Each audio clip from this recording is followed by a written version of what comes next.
All right, we're going to be dealing now with chapter 18 in Mounce, and this is dealing with the present, middle, and passive, uh, present, middle, and passive indicative verbs. We dealt with the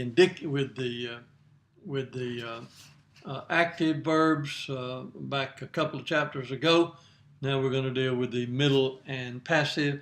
Middle is, of course, voice, and it is different from English in that the action of the verb is the subject acting on itself. Something that is a general statement, but that's essentially what it is.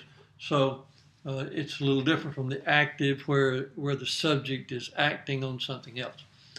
So in chapter 18, you have an exegetical insight and an overview, and he describes there the passive voice, in which the subject receives the action, the middle voice, in which the subject acts on itself. The endings are very different. He describes the present and the active and passive in English.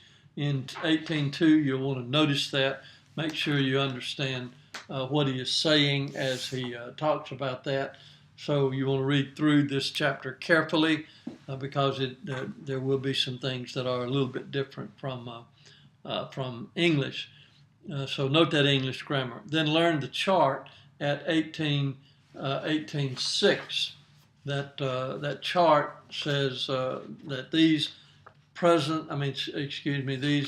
passive indicative verbs are made up with the present stem plus a connecting vowel, which you're already familiar with, plus the primary passive personal endings. This is what's new. Now, the good thing about it in the present tense, the endings for the passive and the middle are going to be the same, so that will help you a little bit. But you can see using the example of the verb luo, lu plus the connecting vowel omicron, plus the present passive ending in the first singular will be my, and then the resulting verb will be luomai. So you'll want to learn that chart, stick it in your notebook so you'll have it there. And then you also want to learn that paradigm at 18.7. You will notice the endings, my, psi, which changes. We'll talk about that in just a minute, about why that changes. But then you have my, a, tai, or etai, and then amata, este, antai, when you put the connecting vowels. O my, a, etai, amata, este, antai. So you want to just learn that he gives you the connecting vowel and the endings on the right side. On the left side, he gives you the verb all put together. So you do want to learn that. Look at the master personal ending chart. We've already learned the primary active. Now you're learning the primary passive, middle passive for the primary for the present, and so that will be important for you. So keep building on this chart in your notebook. You will find it in the appendix if you want to look that up, and just put the whole thing in, and then note it as you learn it, as you go through it. Then he gives you a halftime review. Again, that's always important to use as a review. And then he introduces you to deponent verbs.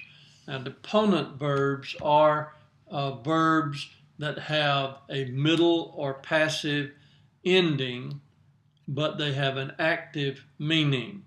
And these are easy to spot in the lexicon, in your vocabulary, because they do not appear with the OISI and the UCI ending in the lexicon, but they appear with the MySci-Tai and so forth. It will be like you will see Erkomai in the example in the paradigm at 18.16. So you'll see that my ending in the lexicon. So that's important. Now, so learn what deponent verbs are, middle or passive in form, but active in meaning. They are identified in parsing by putting deponent. You say, instead of saying present active indicative first singular, you would say present deponent indicative first singular. So you want to pay close attention to that. And as I said, they're learned in the lexical form with the my ending. So note that middle and passive are identical in the present. The meaning of the middle and the passive is different. You'll learn that as you move along, but the endings are the same. Now, Mounce puts the present, middle, and deponents together because most of the middle forms are many of the middle forms anyway are going to be deponents. But I also want you to note that there are some middle verbs as well. Most of the vocabulary that he gives you at this point going to be deponents because those are the most common. So what you want to do is recognize that the deponent verbs have that middle or passive ending, although they have active meanings. All right, so a little bit more on the present, middle, and passive verbs. You get the paradigms, present, middle, indicative at 1816. You get the present, middle, passive forms of contract verbs at 1818. So you're going to have that my, a, atai, amatha, este, antai, and those will apply to both of those. The contracts, of course, will be distinguished because they have the lengthened vowel that shows up there and the circumflex accent, as is true in the contracts we learned in the last chapter. So be sure to note that and keep learning that master verb chart as he gives it to you, as he keeps giving it to you, and then learn the vocabulary in this section. The master verb chart is on page 154. The vocabulary begins there also. So let me pronounce that if I might. First one is apokrinomai, and then day, dunamai, erkomai, nux, nuktas, that's a noun, and then hostis, and then peruamai, sunago, and then tapas, and hos. It's 3 o'clock. Now you will learn as you move along that these two verbs, erkomai and peruamai, are going to be very, very common. You'll see them very often. All right, your exercises for chapter 18 are going to in the workbook, parsing 1 through 10, and then translation, sentences 4 through 10 only. Look ahead to the PowerPoint.